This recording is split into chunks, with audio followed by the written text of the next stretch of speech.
Hey, just an opinion here with you at the range. Playing with a new Ruger SR1911.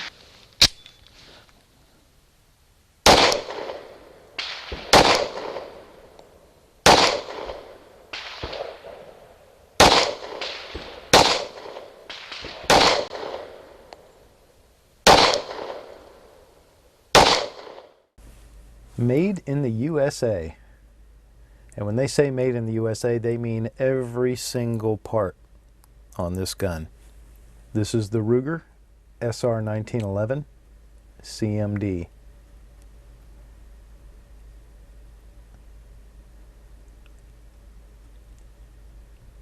Proudly made in the USA and proudly owned in the USA.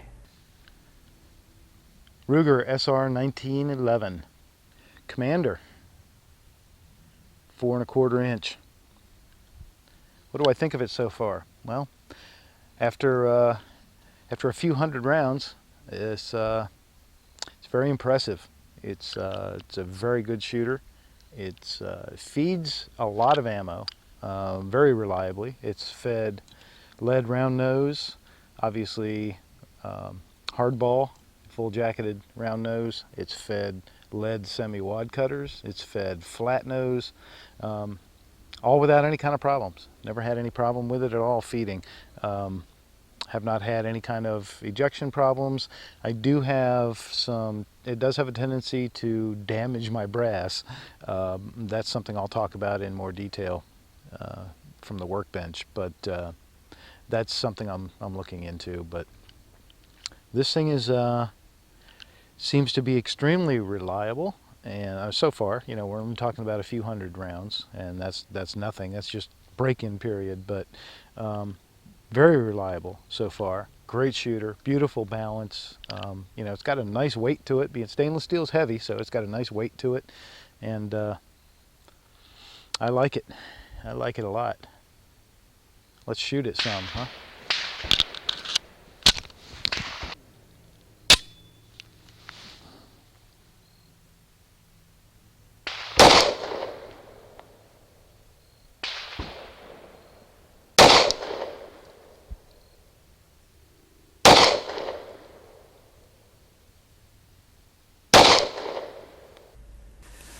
Well, as tempting as it is to just let the camera sit here pointed at this beautiful gun and let you admire it, and admiring it myself, I've already done a bit of that with an unboxing, and I did promise that when I did a part 2 on the SR1911, it would be mostly about shooting, and I am going to hold up my end of that bargain, and so there's going to be a lot of shooting footage in this video. But I want to tell you, while we're looking at this beautiful gun, some of the things I like the most and a couple of things I'm not as crazy about. First off, it's a 1911. It is a very true and authentic 1911. It's a very traditional design. When Ruger built this pistol, they did a great job of staying true to the authenticity of, you know, what I'm sure they probably felt was maybe the best era of the 1911 design life. The CMD stands for Commander. This is the Commander-sized 1911. So you've got a 4¼ inch barrel. Virtually every other dimension is the same. It has a 7-round magazine as opposed to an 8-round magazine that's available for a lot of the 5-inch models. And that is really the only difference. Everything else about this gun is pure 1911. Built out of solid stainless steel. The only parts on this gun that are not stainless steel are the aluminum trigger, the grip panels, obviously, and the black anodized pieces that you see in the sights, the slide lock, the safety, mag catch, and the beaver tail. Everything else is completely 100% stainless steel, even the magazine.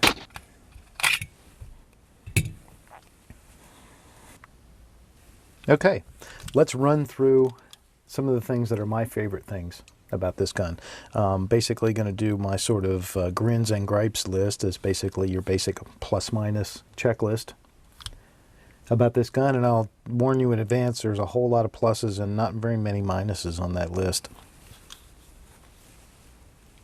So as I said, this is the 70 series 1911. That's a plus for me. I like that. I like that it does not have, for example, a firing pin safety block, which gives you a much smoother, crisper trigger pull. They accomplished that by using a heavier firing pin spring and a lighter firing pin made of titanium. And so it still is able to pass any drop safety test that was required, and they were confident to be able to market it safely, but without having to have that firing pin safety block, which is nice. The all stainless steel construction, in addition to being very aesthetically pleasing, as you can see, and it is a satin finish or a no glare finish stainless steel, also gives you good long life. It's going to wear very well. Stainless steel is harder than conventional steel, and also it's much more corrosion resistant, as the name obviously implies. Ruger decided to stay with the straight backstrap on the CMD 1911, or actually on their SR 1911, both versions. They kept the straight backstrap, which I prefer. I prefer the straight to the palm swell, just because I have a smaller sized hand, and it is extremely well checkered. I'll zoom in later and show you some close-ups of that when we do the eye candy. I like the beaver tail safety. It's got the extended safety so that when you go to get your grip, it's very easy to get the web of your hand right up in there where it belongs. And it's a really nice cupped beaver tail to protect you from that hammer. The Novak sights are really good sights. They are not night sights, but they are a great 3-dot configuration, real easy to pick up. The rear sight is adjustable for windage. I love the rosewood checkered grips. They are really a nice set, very traditional. You've got the double diamond, the traditional checkering on the grips. Of course, the Ruger logo embedded, but they're just a really nice rosewood. They've got a nice finish. They've got a nice feel to them.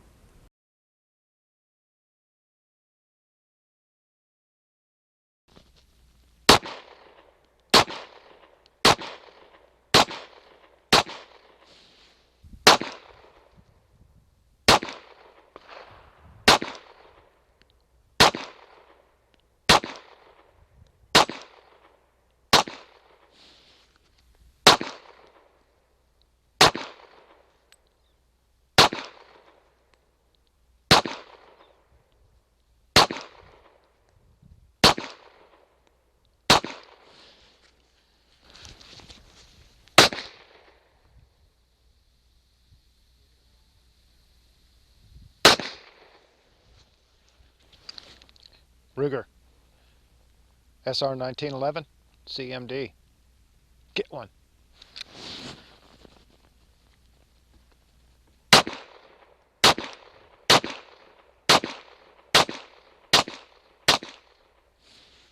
So the suggested retail price of this gun is $829. And again, this is for the Commander model. The 5 inches slightly less expensive. But don't let that fool you into thinking this is an entry-level 1911, you know, and I know that some people have that opinion of it. Ruger has really packed a lot of quality and a lot of feature into this handgun and kept it at a really good price point. This is not by any means, in my opinion, an entry-level 1911. From the aluminum skeletonized trigger with a set screw adjustment for over travel to an extended mag catch with extremely good checkering and grip. Again, I love the black anodized elements that set it apart from the stainless steel.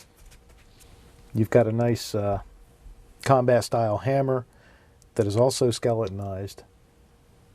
This gun also features a beveled magwell, which is a nice touch, and it does make it easier when you're loading the handgun. One of the things that I really like is in the attention to fine detail area. I like the cocking serrations on the slide. I like them very much from a functional and practical standpoint. They're very deeply cut. They've got just a nice forward angle on them, so that they give you a great grip. They're very easy to grab a hold of if you use the slingshot method, for example. Very easy. Overhand, very easy. But one of the other things that I noticed about them that impressed me, and just in terms of the thought, is that they are cut at the exact same angle as the grip panel. Even to your subconscious eye or subconscious mind, you notice that. And you know, I think the human brain tends to like symmetry and order, and that angle being exactly the same just really makes the aesthetics of this pistol flow. Nice touch. Ruger set out to design a nice 1911, and they hit the mark. I think they hit the mark dead on. One of the things that I like about this particular 1911 is that the tolerances seem to have hit a nice middle ground. You know, this is not your highly tuned competition model, you know, that is so tight that you know, you can't hear any rattles. You know, if you shake this, you can hear that. There's a little rattle. You can move that slide side to side a few thousandths. It'll wiggle, you know, but it's also, you know, good and snug for a production gun. But what this gives you is the tightness and snugness of fit that is going to produce a consistently accurate pistol. And yet at the same time, it's got just enough play in it that it's not going to be so finicky that you've got to like have special one brand of ammo you find that works, you know, and everything else is not going to feed well. So I found that I've shot a lot of different ammo through this, and I found that I did not have any feeding problems until I allowed the pistol to get extremely dirty. Then I started to have a little bit of feeding problems, and that's just, you know, this is not a Glock, this is a 1911, and that comes with the territory. You got to keep them clean.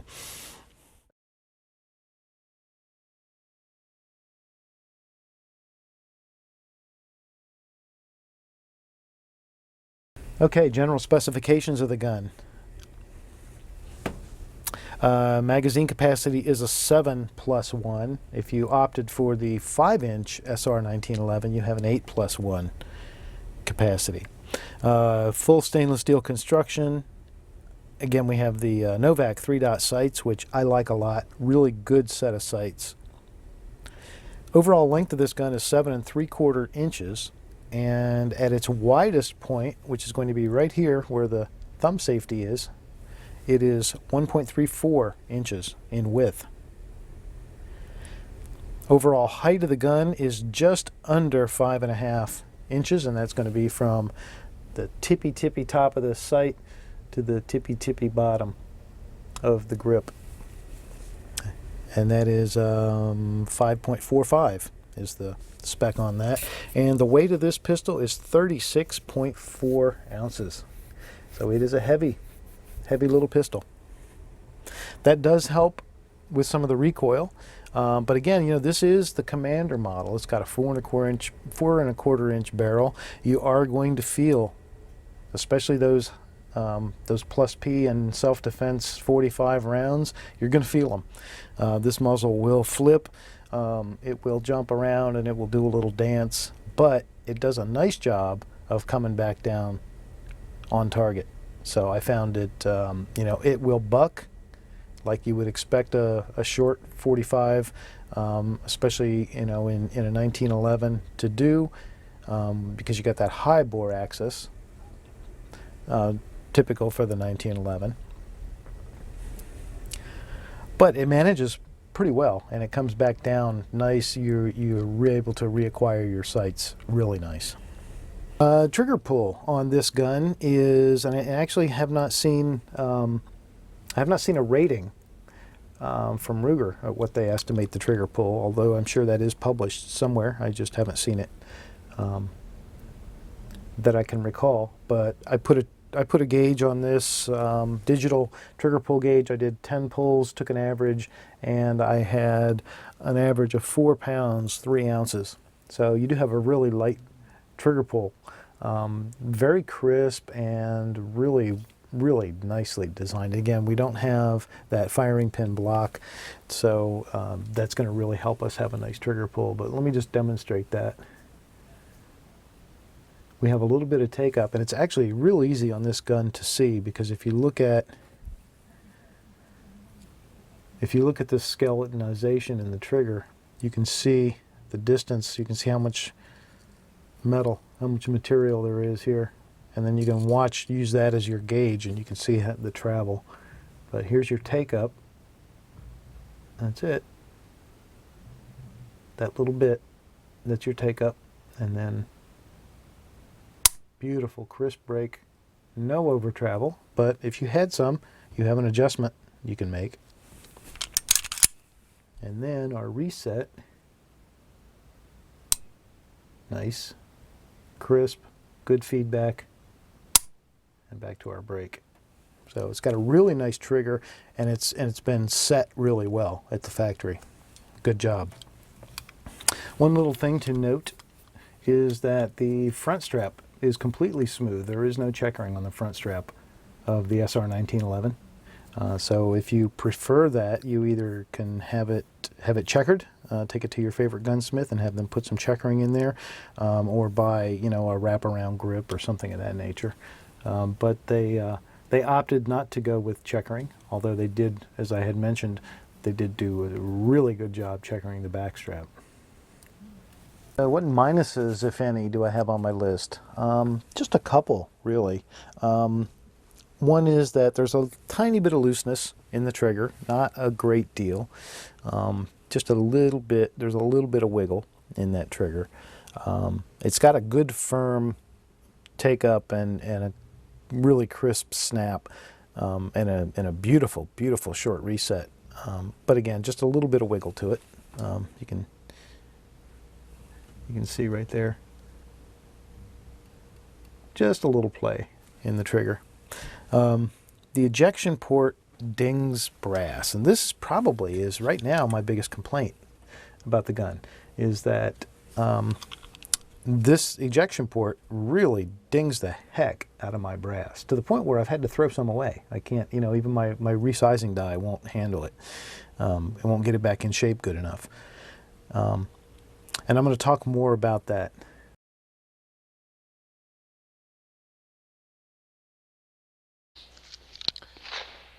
Ruger SR1911 CMD, sweet shooter.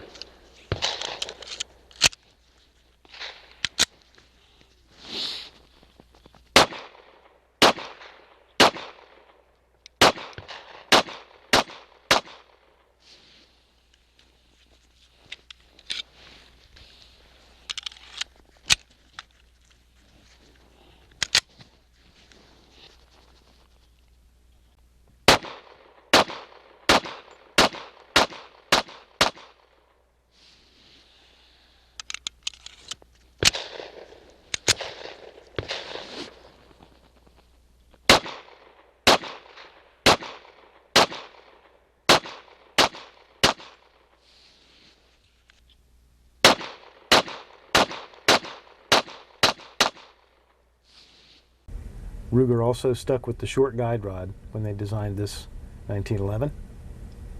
So for the traditionalists out there who prefer the short guide rod, you'll be happy to know that.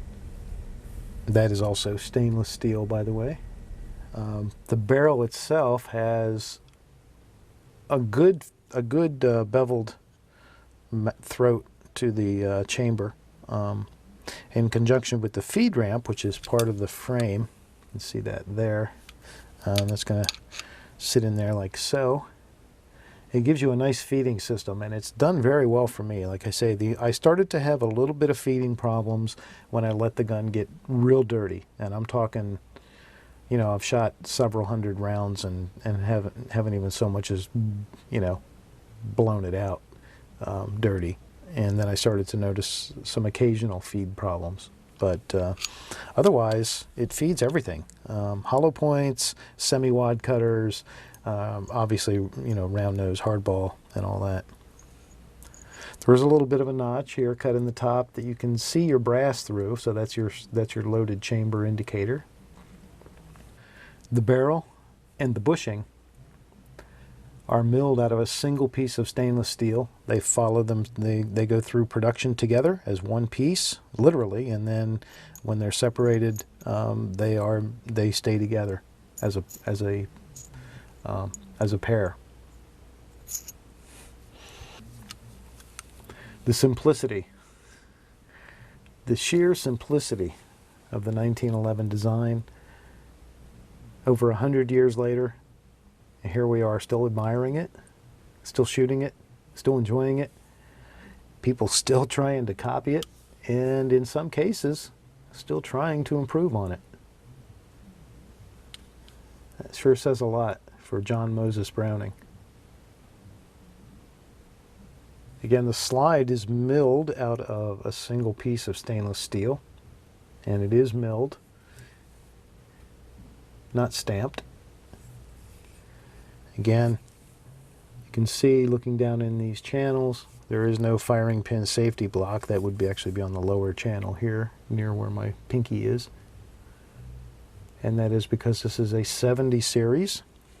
That gives you a little smoother trigger pull, which is a nice thing.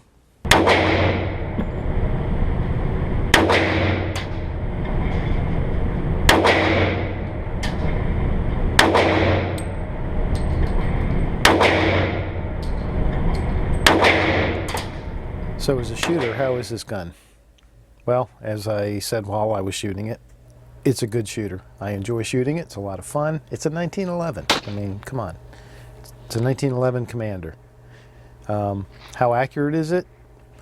Pretty good. I didn't really go out of my way to try and be, you know, dead-eye accurate and do a lot of, you know, careful accuracy tests. The target you see here is probably about as close as I came to that, and this is at about a 15-yard distance, just rested on a bag, and using a few different types of ammo. In the center, this is hand load. So we had pretty good grouping, pretty much, you know, all within a good inch and a half or so here, with the exception of a few a little over to the left, but still, you know, considering this is our aim point, good group. Down here was a group, a couple of groups that I fired with PMC Bronze 185 grain jacketed hollow point, and this is a load. This is an ammunition that I have actually come to really like. I've found that with other guns as well, the PMC Bronze jacketed hollow point 185 grain is a extremely accurate round. So I've become very impressed with that. So that's that. And then up top here we have some Blazer brass, 230 grain full metal jacket. And this spread out group that you see here is pretty indicative, and you can see there's even a flyer way up here. This is pretty indicative to me of what I've experienced so far with Blazer brass. So Blazer brass to me is the, if you're out plinking and you're just doing practice or drills or something like that, that's the ammo to use. I'm finding that it's not really all that terribly accurate. So, and one more target to show in terms of accuracy is this guy right here. And all those holes, actually not all those holes, but all those holes combined with all those holes in the headshots there. Okay, what you see right there represents approximately 120 rounds. And this was actually the first 120 rounds I shot through the gun at this target, and even less attempt to do any kind of accuracy testing. I was just really focusing on shooting the gun and just enjoying shooting it and getting a feel for it. And with very good results. And again, this was at about a 12 to 15 yard distance. Standard IDPA target, 120 rounds, and we put the vast majority of them into the 0. So we'll take that.